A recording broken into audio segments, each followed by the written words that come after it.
there in the middle of the chaos and the car. It was at times, definitely. I think, you know, when this was my first time ever doing anything like immersive with the police. I've never been in the back of a police car. And what's amazing and also, you know, kind of terrifying about that kind of filming is that you just never know what you're going to come into contact with.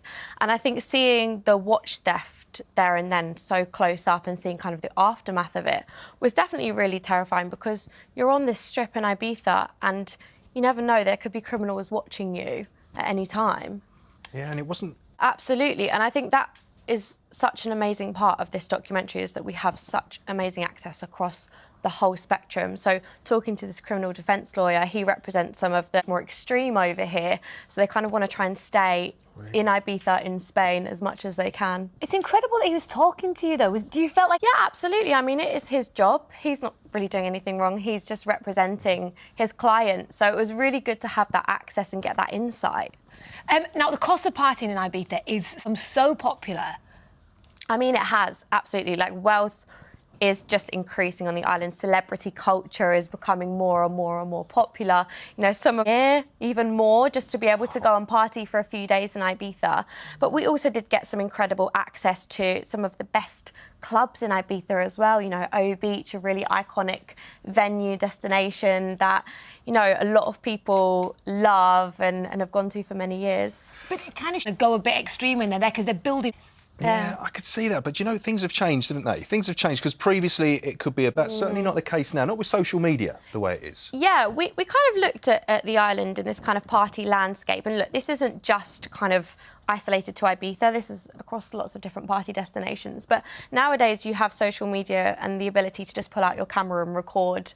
And there are people who are, you know, making content on the island, and kind of sometimes some people may think taking advantage of people who have had a few drinks, they're on the streets, they're having a laugh, and then next thing you know, it's a viral video on social media. So you've got plans to go back and see what you've seen? I think so. Look, I think Ibiza has so much to offer. It is such a beautiful island, you know. It has its problems, like any party destination. I think the beauty of looking at Ibiza was being able to see such a saturation of people, especially Brits, coming and flocking to one place.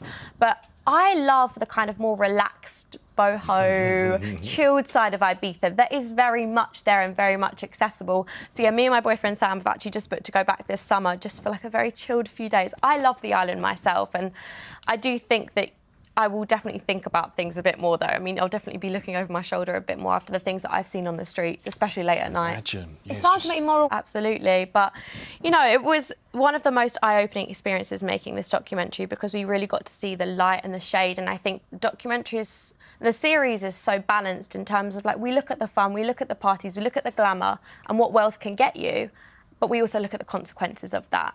So important. I mean, look at your career. So you were an educational policy advisor, then you go on reality TV. Now you're making these 60. It's massive. It has, yeah. I mean, I used to work in the Department for Education before I did Love Island. I always wanted to work in the kind of welfare sector of education. That's where my dream was. And now I'm making documentaries that are being shown as part of PSHE lessons in schools, which is kind of like what I always wanted to do. So I feel like my life has done this really weird 360, and I'm kind of where I'm meant to be. Good for you. I think you still tick the 18-year-old. We'll leave the answers to you all episode.